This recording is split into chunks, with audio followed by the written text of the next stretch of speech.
A masked attacker tried to make a name for himself by throwing a knife at the royal guard. He thought he'd be remembered, but in a split second, the guard reacted. And what followed left the crowd speechless. Here's what really happened. But before we dive in, drop a comment with where you're watching from, and hit that subscribe button. We share powerful stories like this every day. At the same time, don't miss the next one. Dawn crept across London's ancient stones as James Harrington assumed his ceremonial position. At the palace gates, 28 years of life had carved discipline into every line of his posture. From the precisely angled bearskin hat to the mirror shine of his boots, his scarlet uniform blazed against the morning shadows, a splash of tradition in a world increasingly skeptical of such displays. Yet beneath the pageantry lay something harder, muscles memory trained in distant mountains, where ceremony meant nothing and survival meant everything. The early crowds gathered with their familiar rituals, phones raised for selfies, children hoisted onto shoulders for better views, elderly couples sharing whispered observations about royal protocol. Harrington catalogued each face through peripheral vision, while maintaining the statue-like stillness that tourists expected. His mind operated on multiple levels, part showman, part sentinel, entirely professional in the way that only comes from understanding that appearances can deceive, and threats can emerge from the most innocent-seeming situations. Colonel William Ashford navigated through the growing throng with practiced ease, his 7-year-old grandson Thomas practically vibrating with excitement at his side. 62 years of military life had given Ashford an economy of movement that younger men envied. No wasted energy, no unnecessary flourishes, just the quiet confidence of someone who had commanded respect in places where respect was earned, rather than inherited. His weathered hands bore the subtle scars of a career spent in service to crown and country, while his eyes held the alert wariness of a professional soldier who had never quite learned to fully relax. Thomas chattered constantly about everything he observed, his young voice a bright counterpoint to the more subdued conversations of adult visitors. The boy had inherited his grandfather's keen eye for detail, pointing out architectural features and asking endless questions about military protocol. For him, the palace guards represented something magical, living symbols of adventure and honor drawn from the storybooks that filled his bedroom shelves. The morning progressed with its usual rhythm of changing crowds and shifting light. Japanese tour groups posed for elaborate photographs. American families debated the historical significance of the ceremonies they were witnessing. European backpackers consulted guidebooks in multiple languages. All of it flowed around Harrington, like water around a stone, observed but not acknowledged, catalogued but not engaged with directly. 11:15 brought the first discordant note to the morning symphony. A figure moved through the crowd with deliberate purpose rather than tourist curiosity, his black clothing stark against the colorful array of casual wear surrounding him. Where others meandered and paused, this individual carved a direct path toward the palace gates. Where others chatted and laughed, he remained silent and focused beneath his concealing hood.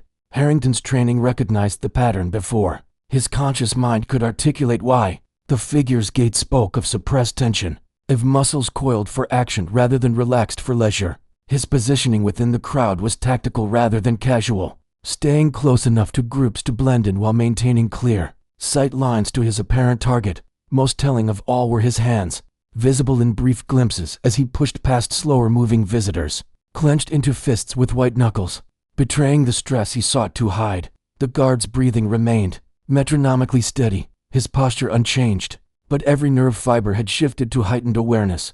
This was the moment his instructors had prepared him for through countless repetitions. When training met reality, when the theoretical became immediate and personal, his peripheral vision tracked the approaching figure while his direct gaze remained fixed on the ceremonial middle distance that protocol demanded.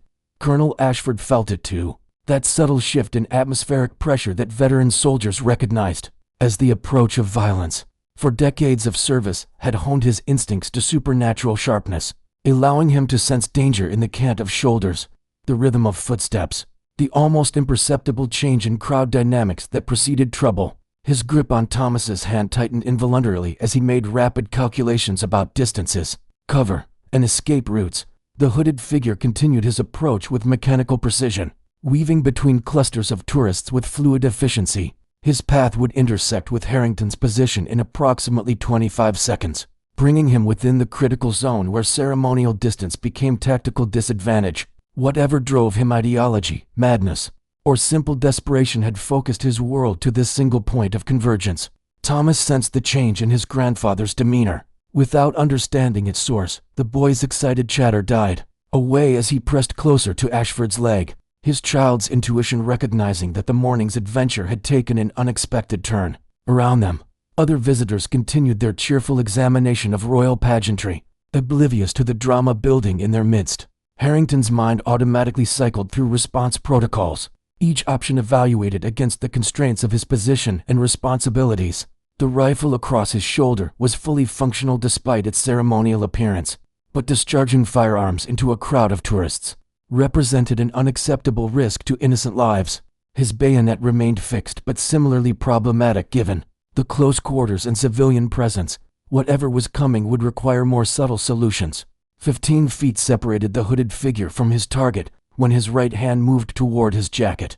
With unmistakable intent, the motion was quick but not practiced, revealing someone who had planned this moment without sufficient training in its execution. Harrington's enhanced awareness caught the movement immediately, his body already beginning the subtle preparations for defensive action, while his expression remained unchanged. Colonel Ashford's protective instincts overrode all other considerations as he positioned himself between Thomas and the approaching threat. His own combat experience belonged to different wars and different tactics, but the fundamental principles remained constant. Protect the innocent, identify the enemy, eliminate the threat with maximum efficiency and minimum collateral damage. At 62 and unarmed, his options were limited, but his resolve remained absolute. The crowd's collective mood remained festive, their attention focused on the colorful spectacle of military tradition rather than the approaching darkness. Italian tourists debated photographic angles in animated voices.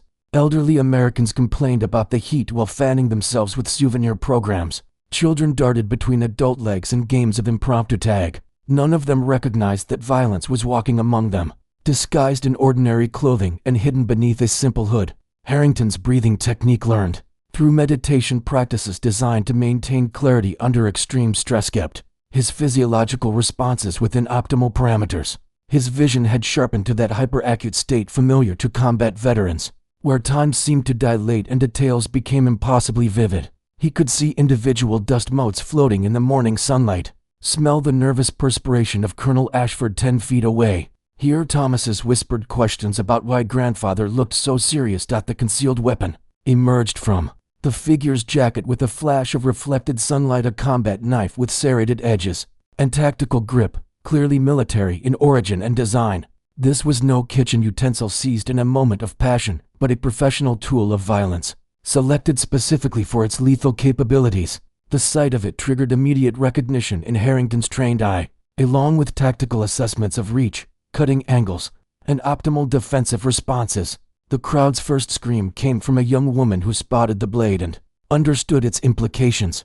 Her cry shattered the morning's peaceful atmosphere like breaking glass, instantly transforming tourist curiosity into primal panic. People began pushing away from the threat in instinctive self-preservation, parents snatching up children, elderly visitors stumbling in their haste to reach safety. The orderly queue dissolved into chaos as civilized behavior gave way to survival instinct.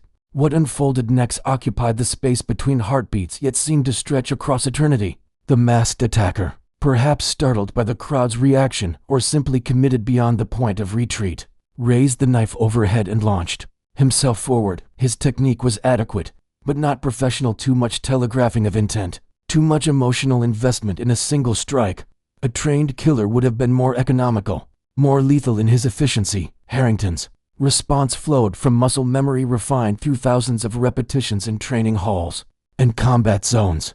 His left hand swept upward to intercept the descending blade, while his right maintained its grip on his ceremonial rifle. The motion was fluid and precise, executed with the unconscious perfection that separated elite soldiers from ordinary troops. His leather glove met the knife's handle with a sharp crack that echoed across the courtyard.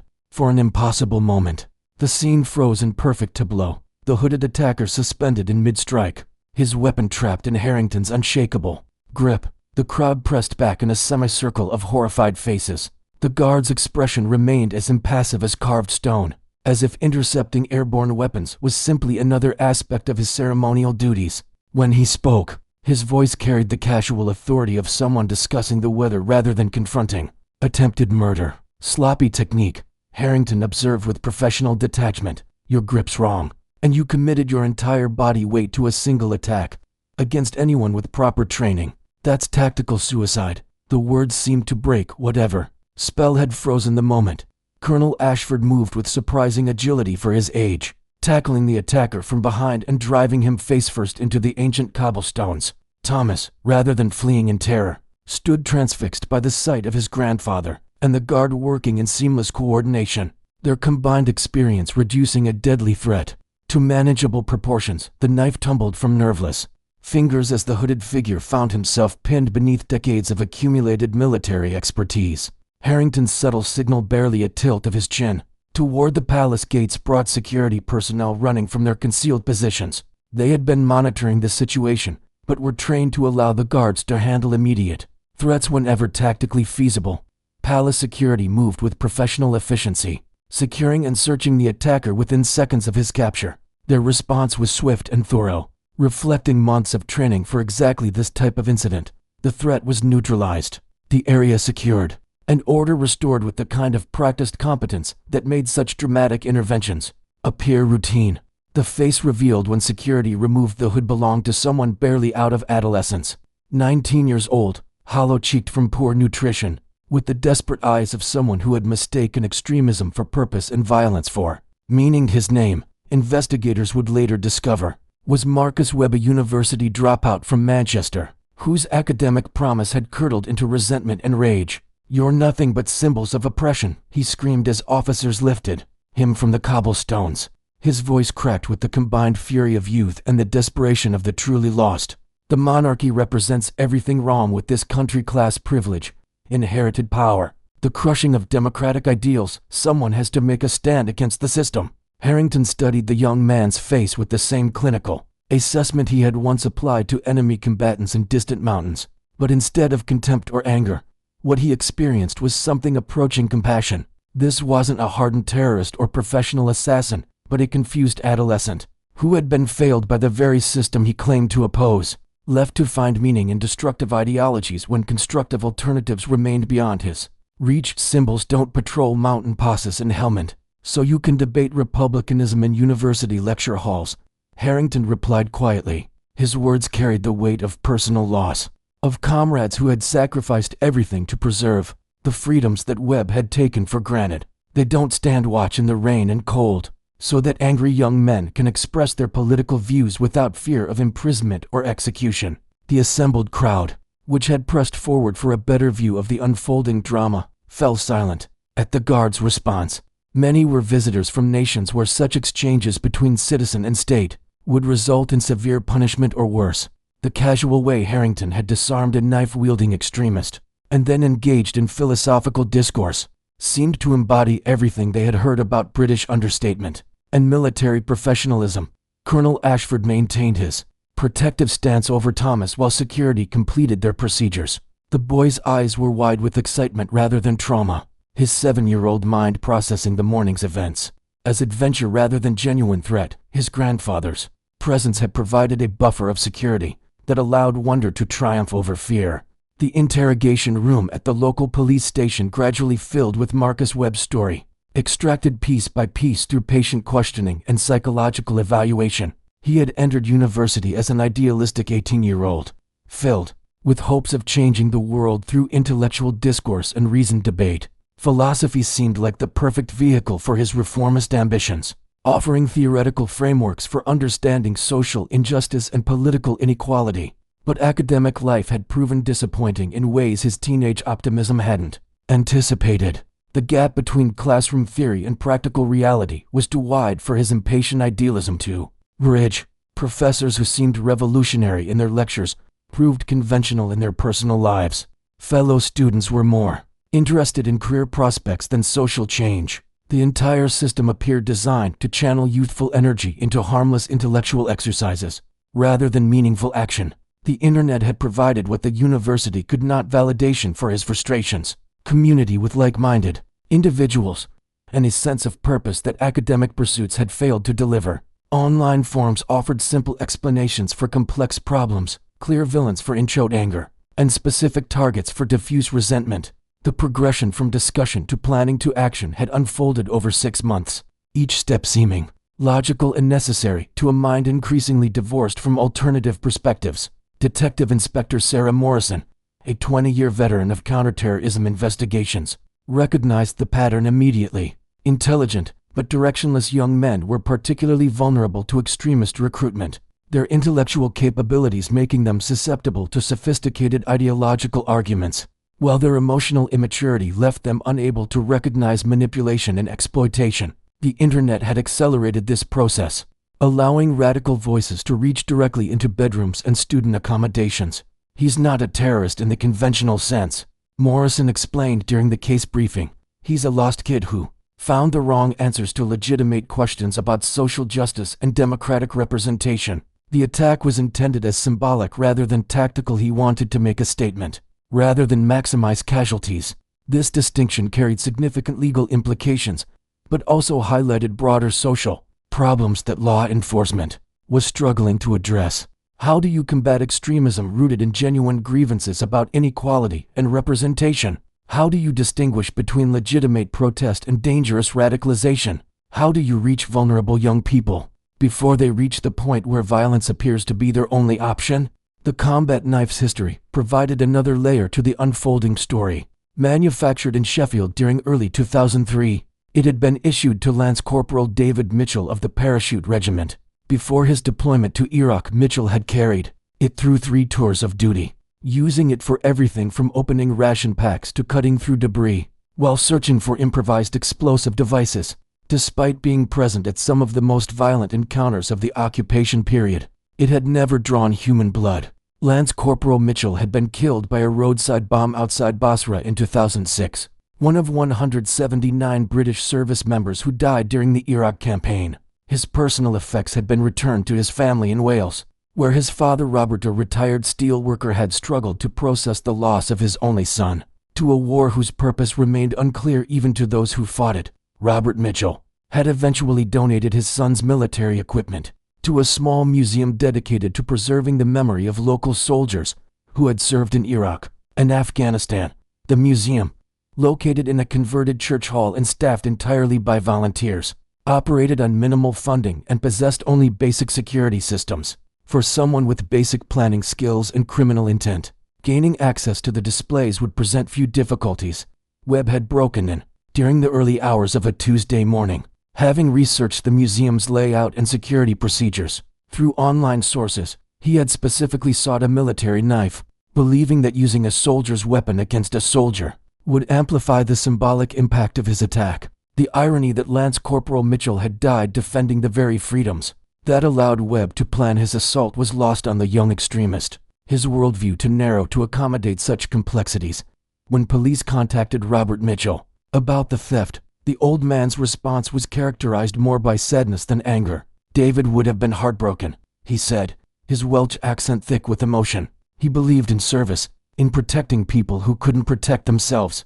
To see his knife used to attack someone like that guard, it would have destroyed him all over again. These words would later prove instrumental in Webb's transformation during his trial and imprisonment. Confronted with the human cost of his symbolic gesture, forced to understand that his actions had dishonored the memory of a soldier who had died in service to his country, Webb began the difficult process of examining his own motivations and assumptions.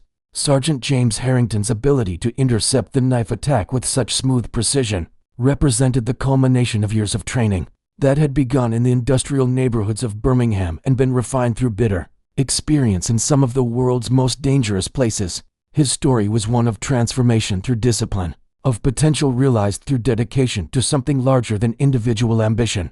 He had enlisted at 18 not from patriotic fervor, but from practical necessity, the son of a factory worker whose plant had closed during economic restructuring, leaving few opportunities for young men without connections or advanced education. Military service offered structure, purpose, and the possibility of a career that valued merit over privilege. Basic training at Catterick had been brutal but transformative, breaking down the cocky teenager he had been and rebuilding him as a disciplined soldier capable of functioning under extreme pressure. His selection for the Parachute Regiment had tested him in ways civilian life never could, pushing both body and mind to their absolute limits. while teaching him that success often depended on the willingness to continue, when continuation seemed impossible. The red beret he earned represented not just technical competence but the kind of mental resilience that separated elite units from ordinary troops. It was this foundation that had prepared him for what came next. Afghanistan in 2012 had been beautiful and deadly in equal measure, its mountain landscapes hiding Taliban fighters who possessed intimate knowledge of terrain that no map could adequately convey. The enemy was patient, disciplined, and absolutely committed to their cause, qualities that demanded equal dedication from those sent to oppose them. For a young soldier from Birmingham, it represented an education in warfare that no training exercise could fully replicate. The incident that had given Harrington his knife-catching reflexes occurred during what should have been a routine patrol in a village outside Lashkar Gah. Intelligence reports had suggested Taliban fighters were using the settlement as a staging area for attacks on coalition forces, but the reality proved more complicated. Most villagers were simply trying to survive, caught between government forces they didn't trust and insurgents they feared. The attack had come without warning during a house-to-house search for weapons and insurgent materials. A teenager not much older than Marcus Webb would prove to be had emerged from a doorway, with a knife raised overhead, his face twisted. With a combination of religious fervor and chemical intoxication, the assault was desperate rather than tactical, born from ideology rather than training, but no less deadly for its amateur execution. Harrington's response had been identical to his later performance at Buckingham Palace, left a hand, intercepting the weapon while maintaining tactical awareness of his surroundings. But unlike the London encounter, this confrontation had ended in bloodshed. The young Taliban fighter, high on opium and religious conviction, had continued struggling even after being disarmed, forcing Harrington to make a decision that would haunt his dreams for years. Afterward, the teenager had died in a dusty Afghan village thousands of miles from home, his blood pooling in soil where children had played soccer just hours earlier. Harrington had administered first aid, had tried desperately to save the life of someone who had just attempted to kill him, but the wounds were too severe and medical evacuation too distant. The boy had died cursing him in Pashto, his eyes holding the same desperate certainty that Harrington would later recognize in Marcus Webb's face. This incident had fundamentally altered Harrington's understanding of his profession and himself. The technical skills remained, if anything. They had been sharpened by the reality of life and death combat, but the easy confidence of youth had been replaced by deeper awareness of the weight that came with the power to take life. Every subsequent training session carried the memory of that dusty village. Every tactical exercise was informed by knowledge of what combat actually meant beyond theoretical frameworks. His return to England had been accompanied by serious consideration of leaving military service entirely. The transition from combat deployment to ceremonial duties seemed almost surreal, the pageantry of palace guard duty a stark contrast to the harsh realities of counterinsurgency warfare. But his commanding officers had recognized his potential for leadership and recommended him for specialized training that would prepare him for the unique challenges of high-profile security assignments. The irony was not lost on him that his most celebrated moment of service, the knife interception that would define his career, was essentially a repeat of his most traumatic combat experience, played out this time with a better ending for all involved. Marcus Webb's 18-month imprisonment marked the beginning of a transformation that surprised everyone involved in his case, including himself. The terrorist charges had been reduced to assault and attempted grievous bodily harm, reflecting both the symbolic nature of his attack and testimony from character witnesses who spoke to his previous academic achievements and general good behavior. His defense attorney had successfully argued that he was more victim than perpetrator, radicalized by online content that exploited legitimate social concerns. But it was correspondence from Sergeant Harrington that initiated Webb's genuine change of heart. The guard's first letter, written during off-duty hours in the Wellington Barracks guardroom, was neither judgmental nor condescending. Instead, it was a thoughtful exploration of the anger and frustration that had driven Webb to violence. Written by someone who understood those emotions from personal experience. "I recognize the fury you felt," Harrington wrote. "The sense that the system is rigged against ordinary people. That dramatic action is the only way to force change. That someone has to take a stand regardless of consequences. I felt the same way when I was your age, but I learned something in Afghanistan that I wish I had understood earlier. Real change comes from building rather than destroying, from service rather than protest, from patience rather than violence." The correspondence between former enemies continued throughout Webb's incarceration, their letters ranging from philosophical discussions about duty and citizenship to practical concerns about post-release employment and housing. Harrington visited twice, their conversations revealing young man gradually coming to terms with the full implications of his actions and the alternatives he had failed to consider. Webb's transformation was neither immediate nor complete. There were setbacks, moments of doubt and renewed anger that threatened to pull him back toward extremist thinking. But the patient correspondence with Harrington, combined with educational programs and therapy sessions that addressed the underlying issues making him vulnerable to radicalization, gradually provided new frameworks for understanding old problems. Prison had also given him time to research the broader implications of his actions, including the story of Lance Corporal David Mitchell and the weapon he had stolen. Learning about the young soldier's service and sacrifice, understanding that his knife had been used to dishonor rather than defend, forced Webb to confront the human cost of symbolic gestures, divorced from practical consideration of consequences. The final chapter of this story unfolded on a crisp autumn morning, nearly 2 years after the knife attack. Sergeant Harrington was once again at his ceremonial post outside Buckingham Palace, his scarlet tunic as immaculate as military precision demanded, his bearing reflecting the accumulated experience of a professional soldier who had served his country in war and peace.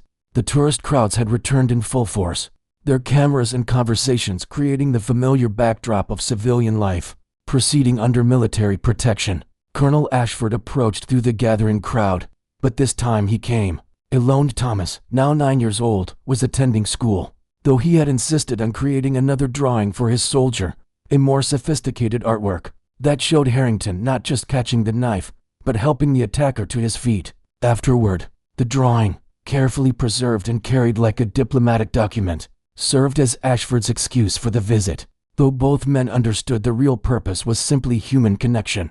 "The boy asks about you constantly," Ashford reported, referring to his grandson's continuing fascination with military service. "He wants to understand everything about being a soldier, about protecting people, about serving something larger than yourself. I suspect you may have inspired our next generation of officers, Sergeant." Harrington's expression remained professionally neutral. He was on duty, after all, but there was genuine warmth in his eyes as he accepted the carefully folded artwork. "Good lad. Make sure he understands that real heroism isn't found in dramatic moments, Colonel. It's in the daily choice to serve others before yourself, to build rather than tear down." Neither man mentioned Marcus Webb directly, but both were aware that the young former extremist was currently undergoing basic training at Catterick, the same facility where Harrington had been transformed from civilian to soldier years earlier. His instructors reported exceptional performance discipline, dedication, and moral seriousness that set him apart from typical recruits. His past had been disclosed to relevant authorities, but his transformation and Harrington's personal recommendation had opened doors that would otherwise have remained closed. The stolen knife had been preserved as evidence and eventually donated to the Imperial War Museum, where it joined thousands of other artifacts telling the complex story of British military service. A small placard noted its journey: combat knife, British Army issue, carried by Lance Corporal David Mitchell in Iraq 2004-2006, stolen 2023, recovered following failed attack on Royal Guard. The full story was too nuanced for museum labels, but observant visitors could piece together the connections between individual choices and historical consequences. As afternoon sunlight slanted across the palace courtyard, Harrington remained at his post, a living symbol of values that Marcus Webb had once sought to destroy and now hoped to defend. The transformation was complete in its way: anger redirected toward service, destruction channeled into protection, extremism replaced by duty. It wasn't a perfect redemption story, but it was profoundly human, full of the contradictions and complications that made real life more complex than any ideology could encompass. The ancient stones beneath his feet had witnessed centuries of such moments, individual dramas playing out against the backdrop of continuing institutions, personal transformations occurring within structures designed to outlast any single generation. In the end, that's what the uniform represented: not just military might or royal prerogative, but the ongoing human struggle to create something better than what came before. One choice, one moment, one act of service at a time.